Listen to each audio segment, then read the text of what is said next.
देखो सबसे पहले अगर आप नए हैं तो इस वीडियो को देखने से पहले डीएनए फिंगरप्रिंटिंग पार्ट 1 और जेल इलेक्ट्रोफोरेसिस ज़रूर देखें, तभी आपको ये वीडियो समझ में आएगा। अदरवाइज़ ये वीडियो आपको समझ में नहीं आएगा, क्योंकि हम बेसिक कंसेप्ट वहाँ पर एक्सप्लेन आपको कर चुके हैं। यहाँ पर हम लोग सिर्फ टेक्निक और सडन ब्लॉटिंग की आज बात करेंगे। देखो शुरुआत करता हूँ मैं इस फिंगरप्रिंटिंग को समझाने के लिए। मैं एक क्राइम केस लेता हूँ आपके सामने कि एक मर्डर केस को डिस्कस करते हैं हम लोग आज। और उस मर्डर केस में हम लोगों ने जिसका मर्डर हुआ उस साइट पे, यानी जिस जगह पे मर्डर हुआ उस साइट से हमें एक ब्लड का सैंपल मिला। हमने उस ब्लड सैंपल में से डीएनए निकाल लिया, ठीक है। अब ये डीएनए जिससे मैच होगा वही उसका पर्टिकुलर मर्डरर है, ठीक है। अब हम क्या करेंगे, सबसे पहले जब इन्वेस्टिगेशंस आगे बढ़ती है तो हमारे पास समझो 4 या 5 या 6 सस्पेक्ट है जिस पे हमें डाउट है कि ये इनमें से कोई एक मर्डरर है उसका। तो हम उन लोगों में से उनका ब्लड सैंपल लेते हैं ताकि उस ब्लड सैंपल में से डीएनए उनका निकाल कर हमको जो साइट पे डीएनए मिला है उससे हम उसे मैच कर सकें, ठीक है। तो हम लोग शुरुआत कर रहे हैं। मेरे पास एक सस्पेक्ट है जिस पे मुझे डाउट है मर्डर का। मैं उस सस्पेक्ट से ब्लड सेल लेता हूं और उस ब्लड सेल को साइटोप्लाज्म को क्या करूंगा, सेंट्रीफ्यूज। जब मैं उसको सेंट्रीफ्यूज करूंगा तो हमने लास्ट वीडियो में देखा था कि किस तरह से जब सेंट्रीफ्यूगेशन होता है डीएनए सैंपल का, तब डीएनए कुछ ऐसी पिक्चर प्रोड्यूस करता है जिसमें जो बल्क डीएनए है वो एक मेजर पीक बनाकर रहेगा और कुछ छोटे छोटे से लो डेंसिटी सैटेलाइट डीएनए भी हमें मिलेंगे। और अब तक पहला वीडियो अच्छे से देखने के बाद हम ये समझ चुके हैं कि जो डीएनए फिंगरप्रिंटिंग है वो बेस्ड है सैटेलाइट डीएनए पे। हमें पूरा बल्क डीएनए का सीक्वेंस या स्टडी करने की ज़रूरत नहीं है। हम लोग केवल कुछ पर्टिकुलर रिपीटिंग यूनिट्स जिसे हम रिपीटेटिव डीएनए कहते हैं, केवल उसी की स्टडी करेंगे। और उसी रिपीटेटिव डीएनए में भी हम लोग केवल एक मिनी सैटेलाइट जिसका नाम है VNTR, variable number of tandem repeats, केवल उसी की स्टडी करते हैं। और अब की बात करूं मैं एट प्रेजेंट टाइम्स की, तो VNTR भी एक पुरानी टेक्निक हो चुकी है। अब हम सीधी बात करते हैं शॉर्ट टैंडम रिपीट, जो एक तरह का माइक्रो सैटेलाइट है। अगर आपको ये सब चीज़ें नहीं समझ में आ रही है, माइक्रो सैटेलाइट, मिनी सैटेलाइट, तो पहले वो वाला वीडियो देखो फर्स्ट पार्ट, तब आप इस वीडियो में आगे कंटिन्यू करो। तो मैंने सबसे पहले ब्लड सैंपल लिया किसी सस्पेक्ट से और उसका डीएनए सैंपल को सेंट्रीफ्यूज करके हमने सैटेलाइट डीएनए वहाँ से निकाल लिया। अब मेरे पास में डीएनए सैंपल आ चुका है। अब अगर समझो हमारे पास जो डीएनए का सैंपल है वो लिमिटेड अमाउंट में है, मतलब वो इतने कम अमाउंट में है कि इससे पॉसिबली आगे मुझे प्रॉब्लम आएगी, मुझे और ज़्यादा डीएनए की ज़रूरत पड़ेगी। तो हमारे पास एक टेक्निक होती है जो आपने पढ़ी होगी इसी चैप्टर के अंदर, पॉलीमरेज चेन रिएक्शन, जिसमें हम लोग किसी पर्टिकुलर डीएनए का कॉपी बना सकते हैं। जैसे समझो मेरे पास कुछ अमाउंट में डीएनए प्रेजेंट है तो उस अमाउंट को मैं डबल, ट्रिपल या 4 टाइम्स भी मल्टीप्लाई कर सकता हूँ with the help of a technique called PCR, polymerase chain reaction. तो ये कब हेल्प करेगी हमें, जब हमारे पास डीएनए सैंपल लिमिटेड होगा। तो अब अपने पास में एक डीएनए है। अब मैं इस डीएनए पे रेस्ट्रिक्शन एंडोन्यूक्लियस एंजाइम एडमिनिस्टर करता हूँ। तो रेस्ट्रिक्शन एंडोन्यूक्लियस एंजाइम इस पर्टिकुलर डीएनए को एक पर्टिकुलर पार्ट पे ब्रेक डाउन करेगा और अब हमें मिलेंगे डीएनए फ्रेगमेंट्स। अब इन डीएनए फ्रेगमेंट्स को हमें सेपरेट करना है। बिकॉज सोल्यूशन था, सोल्यूशन के अंदर हमने रेस्ट्रिक्शन एंडोन्यूक्लियस डाला, तो वहाँ पे रेस्ट्रिक्शन एंडोन्यूक्लियस ने डीएनए को क्या कर दिया, तोड़ दिया, फ्रेगमेंट्स कर दिए। डीएनए हमें दिखाई नहीं देता तो हम फ्रेगमेंट्स को डायरेक्टली नहीं निकाल सकते। तो सबसे पहले हम इन फ्रेगमेंट्स को क्या करेंगे, सेपरेट। और डीएनए फ्रेगमेंट्स को सेपरेट करने के लिए हम कौन सी टेक्निक यूज़ करते हैं, जेल इलेक्ट्रोफोरेसिस। तो समझो अपने पास ये 3 डीएनए सेगमेंट्स हैं, इस तरह के बहुत सारे डीएनए सेगमेंट्स हैं जिन्हें हम सेपरेट करना चाहते हैं। तो प्रोसीजर है जेल इलेक्ट्रोफोरेसिस, जिस पे हमने बहुत अच्छे से स्टडी की थी हमारे पिछले वीडियो में, तो वो ज़रूर देखें ताकि आपको ये चीज़ और अच्छे से एक्सप्लेन हो सके। अब जेल इलेक्ट्रोफोरेसिस में हमने ये चीज़ सीखी थी कि जेल इलेक्ट्रोफोरेसिस के अंदर जो हैवीएस्ट डीएनए होगा वो प्रेजेंट होगा वेल की तरफ, और जो स्मॉलेस्ट डीएनए होगा वो होगा पॉजिटिव यानी कि एनोड की तरफ। तो इस तरह से हमने कर दिया डीएनए फ्रेगमेंट्स को सेपरेट। अब ये सारे के सारे डीएनए फ्रेगमेंट जो सेपरेट हो गए अभी भी उसी एगेरोस जेल के अंदर ही प्लेस्ड है, हम उन्हें अभी वहाँ से बाहर नहीं निकाल रहे। जैसा हमने जेल इलेक्ट्रोफोरेसिस के वक्त सीखा था कि एक इल्यूशन नाम का प्रोसेस होता है, उस इल्यूशन से हम उस डीएनए फ्रेगमेंट्स को एगेरोस जेल से बाहर निकाल सकते हैं, बट वो इल्यूशन हम यहाँ पर नहीं कर रहे। हम अब कौन सी स्टेज में है कि हमारे पास में एक एगेरोस जेल है और उस एगेरोस जेल पे हमारे पास बहुत सारे डीएनए फ्रेगमेंट्स पर्टिकुलर अपने मॉलिक्यूलर साइज़ के हिसाब से अरेंज्ड है उस एगेरोस जेल के ऊपर। अब हम लोग बिकॉज डीएनए दिखाई नहीं दे रहा तो हम उसको स्टेन करेंगे, और हमने सीखा है कि डीएनए की स्टेनिंग होती है एक स्टेन है जिसका नाम है एथिडियम ब्रोमाइड। अब डीएनए पे जब हमने एथिडियम ब्रोमाइड डाल के उसको स्टेन कर दिया, अब देखो हमने डीएनए को रेस्ट्रिक्शन एंडोन्यूक्लियस से कट किया, ठीक है, उसके फ्रेगमेंट्स बनाए, फ्रेगमेंट्स को फिर हमने सेपरेट किया, लेकिन ये फ्रेगमेंट्स भी कैसे हैं, double stranded. DNA is double stranded. हमने एक पर्टिकुलर डीएनए को कुछ इस तरह से कट किया है, हमने डीएनए को सिंगल स्ट्रैंडेड में कन्वर्ट नहीं किया। ध्यान रखना, जब हमने फ्रेगमेंट्स बनाए तो ये सारे के सारे फ्रेगमेंट्स कैसे थे, डबल स्ट्रैंडेड। अब इस स्टेन्ड डबल स्ट्रैंडेड डीएनए के ऊपर जब मैंने कोई एल्कलाइन केमिकल डालूंगा, तो हमने पढ़ा होगा कि जब भी डीएनए को आप किसी एल्कलाइन मीडियम पे या हाई टेम्परेचर पे लेके जाते हैं तो उनका होता है डीनेचुरेशन। ना व्हाट इज डीनेचुरेशन? डीनेचुरेशन एक ऐसा प्रोसेस है जिसमें एक double stranded DNA single stranded DNA में कन्वर्ट हो जाता है। अब हमने उस डीएनए को सिंगल स्ट्रैंडेड में कन्वर्ट क्यों किया, उसका रीज़न थोड़ी टाइम बाद हम लोग देखेंगे यहाँ पर कि सिंगल स्ट्रैंड करने से हमें क्या फ़ायदा होगा। फिलहाल हम किस स्टेज पे है कि हमारे पास में stand single stranded DNA present है, एक जो हमने किसी एक सस्पेक्ट से लिया है। अब हम लोग एक प्रोसीजर करेंगे जिसमें हम लोग एक लेंगे नाइट्रोसेल्यूलोज की शीट। कंसिडर करो जैसे ये एक नाइट्रोसेल्यूलोज की शीट है, ये नायलॉन की शीट है और ये है एगरोस जेल। तो हम इस नाइट्रोसेल्यूलोज शीट को इस एगरोस जेल के ऊपर कुछ इस तरह से प्लेस करते हैं। अब इस प्लेसमेंट की वजह से क्या होगा कि इस एगरोस जेल में जितने भी डीएनए फ्रेगमेंट्स थे वो सारे के सारे डीएनए फ्रेगमेंट्स अब इस नाइट्रोसेल्यूलोज शीट पर ट्रांसफ़र हो जाएंगे। This technique is called as blotting. This technique is called as blotting. कहाँ से आया ये वर्ड ब्लॉट? क्या होता है, जैसे कई बार क्या होता है, जैसे हमारे कपड़ों पे इंक लग जाती है तो हम कहते हैं कि इंक ब्लॉट हो गया। तो ब्लॉट का एक्चुअल में मीनिंग होता है एब्जॉर्ब कर लेना। तो बिकॉज वो क्लॉथ इंक को एब्जॉर्ब कर लेता है इसलिए हम कहते हैं कि इंक ब्लॉटिंग हो गई। सिमिलरली नाइट्रोसेल्यूलोज शीट उस एगरोस जेल को क्या कर लेगी, ब्लॉट, जिसकी वजह से जो डीएनए के फ्रेगमेंट्स हैं जो सिंगल स्ट्रैंडेड है अब वो कहाँ पे आ गए, सारे नाइट्रोसेल्यूलोज शीट के ऊपर। अब because this process was discovered by a scientist called Edwin सदन, इसलिए इस ब्लॉटिंग को, इस पर्टिकुलर ब्लॉटिंग को हम कहते हैं सदन ब्लॉटिंग। इस तरह की और भी बहुत सारी ब्लॉटिंग होती है जो हम बाद में सीखेंगे। फिलहाल आपको क्या ध्यान रखना है, सदन ब्लॉटिंग डिस्कवर की थी एडविन सदन नाम के एक साइंटिस्ट ने। ये पिक्चर देखिए कि किस तरह से एक नाइट्रोसेल्यूलोज फिल्टर को हम लोग जेल के ऊपर रखकर सारे डीएनए फ्रेगमेंट्स को इस शीट पर लेकर आएंगे। अब फाइनली मेरे पास एक नाइट्रोसेल्यूलोज की शीट है जिस पे बहुत सारे डीएनए फ्रेगमेंट्स हैं जो कि सिंगल स्ट्रैंडेड है। और अब मैं इस पूरी नायलॉन शीट को एक बाथ में इमर्स कर दूंगा, यानी एक सोल्यूशन में डुबा दूंगा। मतलब आप कुछ ऐसा समझ लो कि एक कंटेनर है, उस कंटेनर के अंदर एक सोल्यूशन है और उस सोल्यूशन के अंदर हम इस नाइट्रोसेल्यूलोज शीट को प्लेस कर देंगे। जैसा इस पिक्चर में आपको दिख रहा है कि इस पिक्चर में हमारे पास में एक सोल्यूशन है ये, और उस सोल्यूशन के अंदर हमने एक नाइट्रोसेल्यूलोज की शीट इमर्स कर रखी है। क्यों किया, थोड़ी देर में सीखेंगे हम लोग।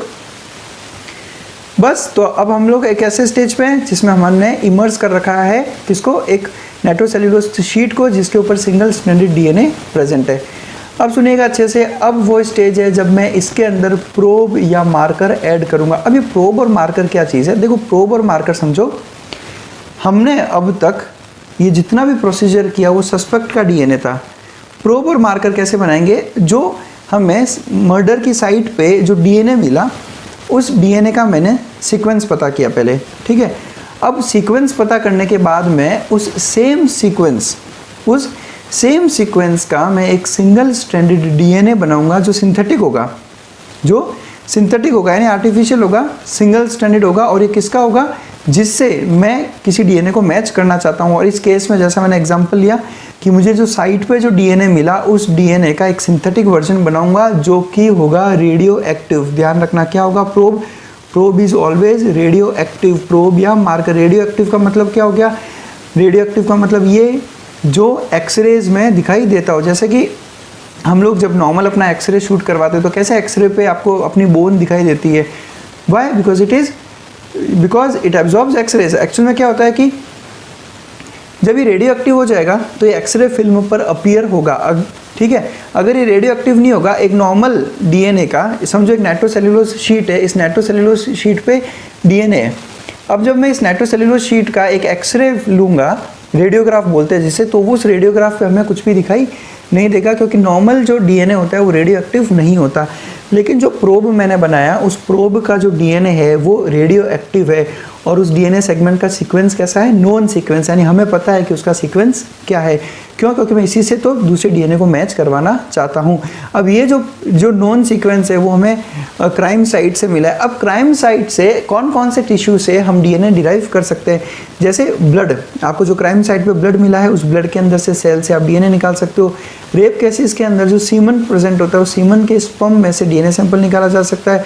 स्किन सेल्स अगर आपको वहाँ कुछ मिले तो उस स्किन सेल्स से भी हम डीएनए का सीक्वेंस पता कर सकते हैं। स्किन सेल्स बेसिकली क्यों मिलते हैं, क्योंकि क्या होता है कि जब देखो कोई भी मर्डर या रेप केस होता है तो उस जो बीच में जो थोड़ी बहुत लड़ाई होती है, तो अगर जिसका मर्डर हुआ वो बचाव में अपने नेल से अगर स्क्रैच मारता है उस सस्पेक्ट पे जिसने मर्डर किया है, तो उस स्क्रैचिंग के वक्त जो स्किन के सेल्स हैं सस्पेक्ट के, वो उसके नेल बेड के अंदर इस यहाँ पर आ जाते हैं। मतलब जैसे हम स्क्रैच करेंगे स्किन को तो ये कुछ सेल्स यहाँ पे आ जाते हैं, तो यहाँ से हम वो सेल्स को निकाल कर स्टडी कर सकते हैं। या फिर उस साइट पे मिला कोई हेयर फॉलिकल, या फिर समझो कोई मर्डर हुआ आज से 4 साल पहले, बॉडी दफना दी गई, तो हमको उस बॉडी में अब केवल क्या मिलेगा, स्केलेटन। तो उस स्केलेटन से बोन निकाल कर उस बोन में से हम डीएनए डिराइव कर सकते हैं, ये देखने के लिए कि वो डेड बॉडी किसकी हो सकती है। तो ये अलग अलग सोर्सेस है जहाँ से हमें वो डीएनए मिल सकता है। वैसे उस डीएनए का रेडियो एक्टिव वर्जन बनाओ और उसको प्रोब की तरह यूज़ करो। अब मैंने प्रोब या फिर मार्कर उस नाइट्रोसेल्यूलोज शीट वाले बाथ में डाल दिया। अब क्या होगा सुनिएगा, सुनो, नाइट्रोसेल्यूलोज शीट जो बाथ में इमर्स्ड है उसमें सिंगल स्ट्रैंडेड डीएनए। अब मैंने उस सोल्यूशन के अंदर एक प्रोब डाला, मुझे इसके अंदर जो डीएनए है सिंगल स्ट्रैंडेड उसको मैच करना है इस डीएनए के साथ जिसका मैं प्रोब यूज़ कर रहा हूँ। तो मैंने प्रोब को इसके अंदर डाला। अगर ये डीएनए और ये डीएनए सेम होगा, अब दोनों ही सिंगल स्ट्रैंडेड है, तो ये दोनों डीएनए आपस में क्या हो जाएंगे, हाइब्रिडाइज। सिंगल स्ट्रैंडेड जब दोनों पास में आएंगे तो वापस क्या हो जाएंगे, वो डबल स्ट्रैंडेड, जो क्या कहलाता है, हाइब्रिडाइजेशन। और अगर समझो सस्पेक्ट डीएनए मैच नहीं कर रहा उस डीएनए से जो हमें साइट पे मिला है, तो ये दोनों हाइब्रिडाइज आपस में नहीं होंगे और वो जो डीएनए मैंने प्रोब इसके अंदर डाला वो उसी सोल्यूशन में रहेगा, नाइट्रोसेल्यूलोज शीट पे नहीं जाएगा। और जब मैं नाइट्रोसेल्यूलोज शीट निकालूंगा तो उस नाइट्रोसेल्यूलोज शीट के साथ में केवल वही डीएनए आएगा जो उसके साथ में हाइब्रिडाइज हुआ है। अगर वो डीएनए सेम नहीं है तो हाइब्रिडाइज भी नहीं होगा और उस नाइट्रोसेल्यूलोज शीट पे नहीं आएगा, तो ये हाइब्रिडाइजेशन हो सकता है। अब मैं इस नायलॉन शीट का अब मैं लूँगा एक एक्सरे फिल्म यानी रेडियोग्राफ लूँगा मैं। अब ध्यान से सुनिएगा, इस प्रोसेस को जिसमें हम लोग रेडियोग्राफ लेते हैं इस पर्टिकुलर नायलॉन शीट का, उस प्रोसेस को हम कहते हैं ऑटो रेडियोग्राफी। अब ध्यान से सुनिएगा, 2 केस होंगे। पहला केस कि प्रोब वही डीएनए है जो सस्पेक्ट डीएनए का है, तो ये क्या करेगा, प्रोब इसके सिंगल स्ट्रैंडेड के साथ जाके डबल स्ट्रैंडेड बनाएगा, हाइब्रिडाइज हो जाएगा।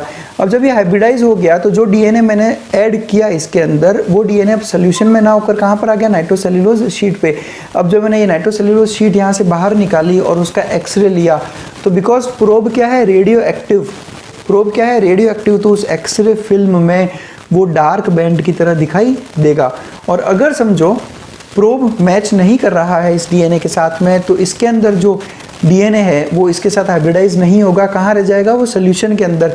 नाइट्रोसेल्यूलोज का मैंने शीट निकाल दिया, इस नाइट्रोसेल्यूलोज शीट के अंदर प्रोब नहीं है, इसका मतलब वो रेडियो एक्टिव नहीं है, तो वो आपके एक्सरे पर अपीयर नहीं होगा। तो ये 2 केस पॉसिबल है। अगर हाइब्रिडाइजेशन नहीं हुआ तो आपको रेडियोग्राफ में चेंजेस देखने को नहीं मिलेंगे। रेडियोग्राफ हम एक्सरेज को बोलते हैं रेडियोग्राफ।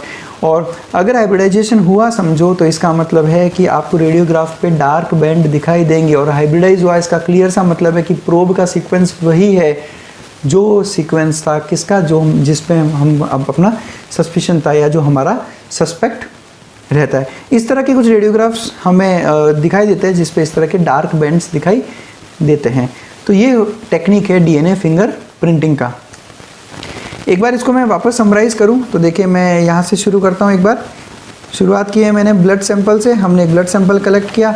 इस ब्लड सैंपल से हम लोगों ने डीएनए एक्सट्रैक्ट किया। डीएनए एक्सट्रैक्ट करने के बाद में रेस्ट्रिक्शन एंडोन्यूक्लियस के एंजाइम के थ्रू हमने इस डीएनए को क्या कर दिया, फ्रेगमेंट्स में, इसलिए आपको डॉटेड हमने यहाँ पर ऐसा दिखा रखा है। नेक्स्ट प्रोसेस है मेरा जेल इलेक्ट्रोफोरेसिस। जेल इलेक्ट्रोफोरेसिस से हम लोगों ने डीएनए फ्रेगमेंट्स को सेपरेट कर लिया। उसके बाद मैंने सारे के सारे डीएनए को ट्रांसफ़र किया किसके ऊपर, एक नाइट्रोसेल्यूलोज की मेम्ब्रेन पे या शीट पे, और इस टेक्निक को हमने नाम दिया सदर्न ब्लॉटिंग। अब सारा का सारा डीएनए के फ्रेगमेंट्स कहाँ पे आ गए, नाइट्रोसेल्यूलोज शीट पे जो कि सिंगल स्टैंडर्ड है। उसके बाद मैंने इसको एक बाथ में इमर्स कर दिया जिसमें एक सोल्यूशन है।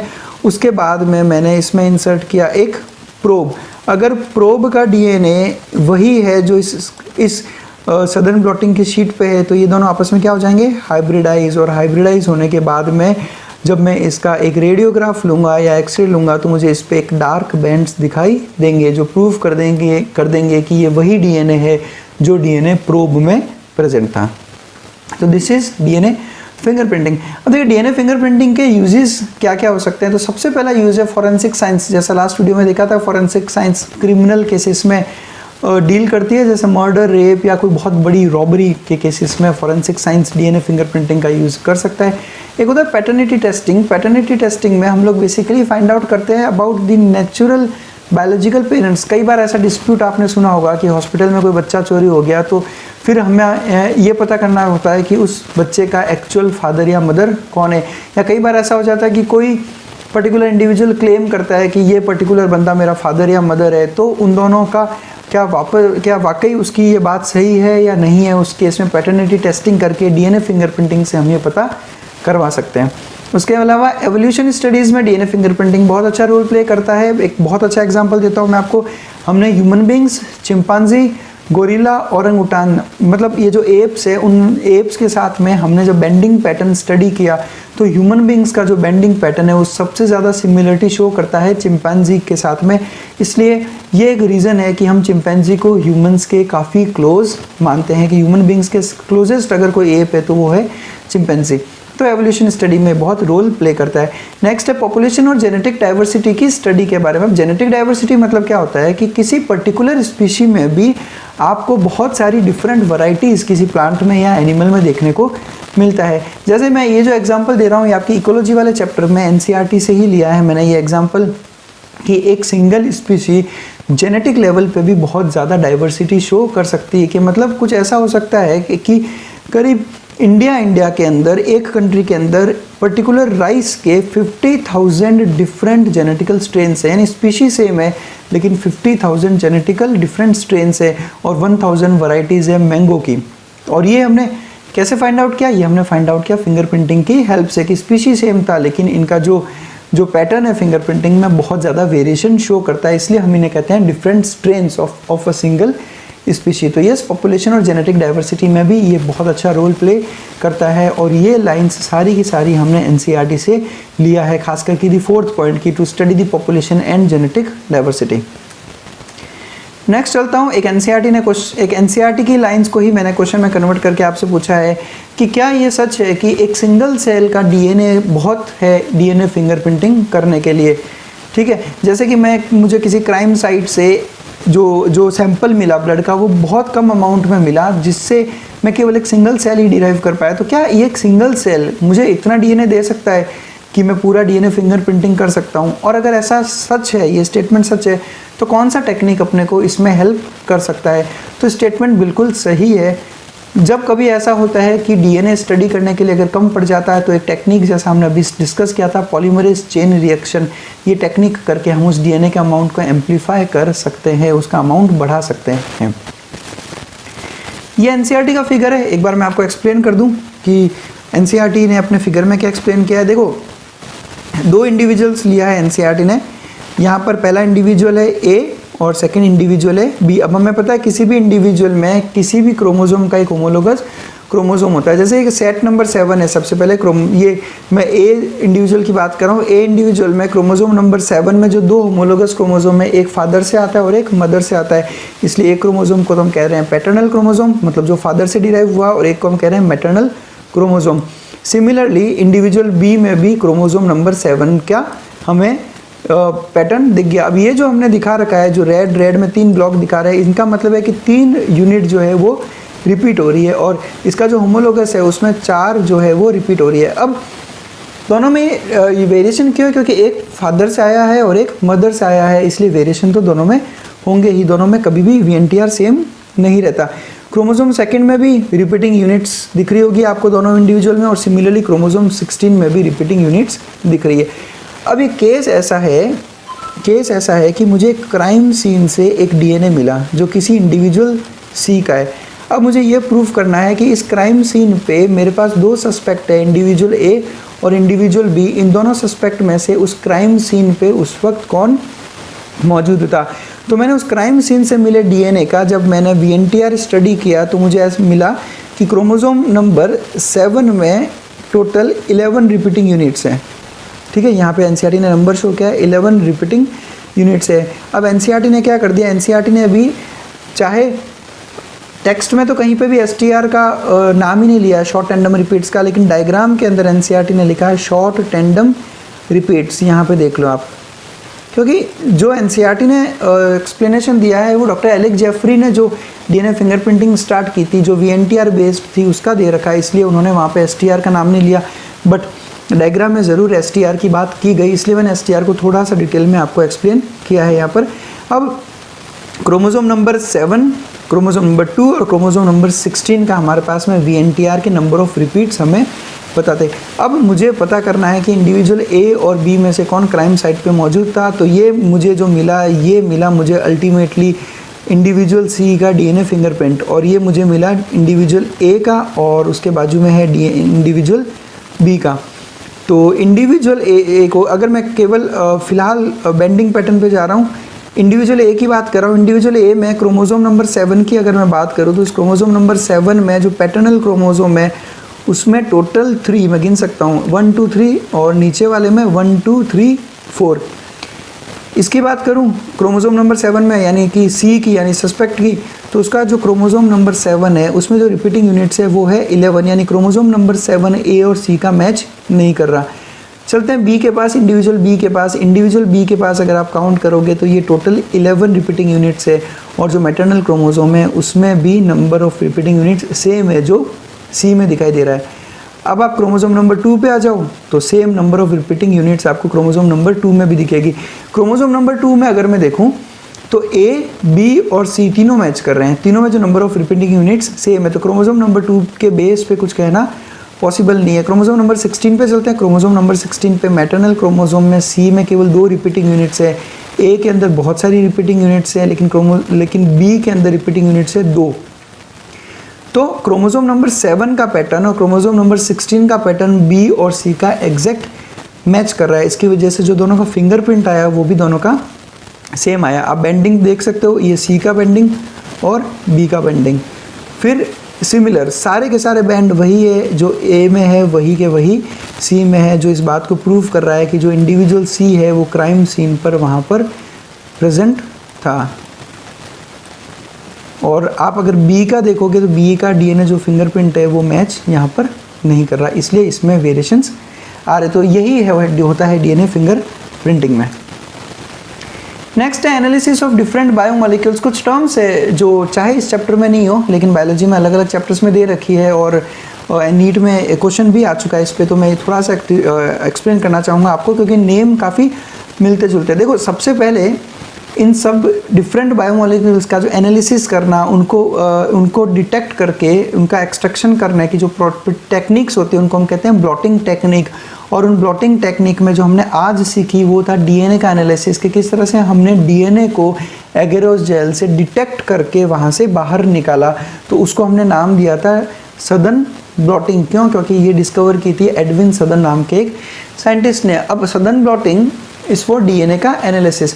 कुछ साल बाद में इसी टेक्निक के बेस पे हमने RNA एनालिसिस की भी एक टेक्निक बनाई। इस टेक्निक को बनाने वाले साइंटिस्ट कोई और थे, बट बिकॉज एडविन सदर्न ने इसका नाम रखा था सदर्न ब्लॉटिंग अपने नाम पे। बट अगर सदर्न मतलब क्या होता है? जो दक्षिण दिशा से होता है ना, साउथ एक डायरेक्शन होती है, इसलिए तो केवल सेंस ऑफ ह्यूमर था उस साइंटिस्ट का कि अगर उसको सदर्न बोल रहे हो तो आप उसको नॉर्दर्न बोल सकते हैं। ठीक है, इसके पीछे और कोई लॉजिक नहीं है। उसने अपने नाम पे इसका नाम सदर्न ब्लॉटिंग रखा था, बट एक ह्यूमर क्रिएट करने के लिए उसने RNA एनालिसिस का ही नाम क्या रख दिया? Northern blotting. बाकी इसके अलावा कोई लॉजिक नहीं है इस तरह की ब्लॉटिंग टेक्निक्स का नाम रखने का। तो नॉर्दर्न ब्लॉटिंग किसके लिए? आरएनए के लिए, सदर्न ब्लॉटिंग डीएनए के लिए। फिर उसके बाद में कुछ साल बाद में सिमिलर टेक्निक के बेस पे हमने प्रोटीन एनालिसिस को भी शुरुआत की, और इस मजाक को आगे बढ़ाते हुए, ह्यूमर को और आगे बढ़ाते हुए साइंटिस्ट ने इसका नाम रख दिया वेस्टर्न ब्लॉटिंग। ये जिसने इसकी डिस्कवरी की थी उसने इसका नाम वेस्टर्न ब्लॉटिंग रख दिया। इसी चीज़ को आगे कंटिन्यू करते हुए कि चारों डायरेक्शंस में हम अलग अलग बायोमोलिक्यूल्स का एनालिसिस कर लेंगे। और फोर्थ जो आया वो था कार्बोहाइड्रेट एनालिसिस, जिसका नाम रख दिया अल्टीमेटली ईस्टर्न ब्लॉटिंग। तो 4 डायरेक्शन के नाम पे चारों ब्लॉटिंग का नाम हो गया, जो चालू कहाँ से हुई थी? एडविन सदर्न नाम के एक साइंटिस्ट से। अब अगर आप इन वर्ड्स पे अच्छे से गौर करेंगे तो हमने केवल सदर्न ब्लॉटिंग का जो इनिशियल अल्फ़ाबेट है उसको कैपिटल में लिखा है, बिकॉज ये एक साइंटिस्ट के नाम पे इसलिए प्रॉपर नाउन बन जाता है, इसलिए वो कैपिटल में आता है। बाकी अदरवाइज नॉर्दर्न वेस्टर्न ये बिकॉज प्रॉपर नाउन्स नहीं है तो इसको हम लोग शॉर्ट में ही लिखते हैं। तो ये आपको डिफरेंस देखने को मिलेगा। अब जो नीट में क्वेश्चन आया है वो क्वेश्चन आया है कि HIV यानी एड्स का कंफर्मेटरी टेस्ट क्या है? तो उसका आंसर होता है वेस्टर्न ब्लॉट टेस्ट, यानी जो बेस्ड है वेस्टर्न ब्लॉटिंग ही वेस्टर्न ब्लॉट टेस्ट है, जो HIV का कंफर्मेटरी टेस्ट है। अब प्रोटीन एनालिसिस और HIV का क्या लेना देना? तो HIV का जो टेस्ट होता है उसमें हम बेसिकली उस पर्टिकुलर इंडिविजुअल के ब्लड में एंटीबॉडी का टेस्ट करते हैं। What is an antibody? Antibody is a glycoprotein. तो हम एनालिसिस किसका करें? प्रोटीन का। इसलिए Western blotting is the confirmatory test for HIV। तो आज का जो आपका इस वीडियो का क्वेश्चन है आपके लिए, वो क्वेश्चन ये है कि HIV का प्रिलिमिनरी टेस्ट का नाम क्या है? Confirmatory test is Western blot. इस तरह से एक प्रिलिमिनरी टेस्ट भी होता है जो वेस्टर्न ब्लॉट से पहले किया जाता है, उस टेस्ट का आपको मुझे नाम बताना है। तो ये 4 डायरेक्शंस के बेस पे अलग अलग एनालिसिस जो हमने आज स्टडी किए। बस लास्ट एक एम्स 2016 एम्स यूजी 2016 का एक क्वेश्चन है। क्वेश्चन ये था कि DNA फिंगरप्रिंट दे रखे थे आपको कुछ इंडिविजुअल्स के, और आपको उन पेरेंट्स के फिंगरप्रिंट को देखते हुए पहचानना था कि ये जो 2 बच्चों के फिंगरप्रिंट्स हैं इनके रियल पेरेंट्स कौन है। 4 पेरेंट्स हैं, A, B, C और D, और इन चारों पेरेंट्स के हमने DNA फिंगरप्रिंट तैयार किए, और 2 बच्चों के DNA फिंगरप्रिंट और 2 बच्चों को हम K और L से रिप्रेजेंट कर रहे हैं। अब आप इस फिंगरप्रिंट्स को देखो और आप मुझे बताओ कि K का पेरेंट कौन है और L का पेरेंट कौन है। कोई बहुत ज़्यादा टफ सवाल नहीं पूछा गया था, इससे इजी सवाल आपको नहीं मिलेगा नीट या एम्स के एग्जाम में। K को देखो और इसका पैटर्न किससे मैच हो रहा है, तो क्लियर दिख रहा है आपको कि इसका पैटर्न मैच हो रहा है A के साथ में, B, C, D के साथ में इनका पैटर्न मैच हो ही नहीं रहा। L को अगर मैं देखूँ तो L का जो पैटर्न है बेंडिंग का पैटर्न, वो क्लियर मैच खा रहा है किसके साथ में? D के साथ में। तो बहुत क्लियर सी बात है कि K का पेरेंट है A और L का पेरेंट है D। बहुत इजी क्वेश्चन था, तो जो सेकंड ऑप्शन है वो अपना आंसर है। So thank you very much for watching us. बस इसी तरफ कंसेप्ट पे फोकस करते रहो।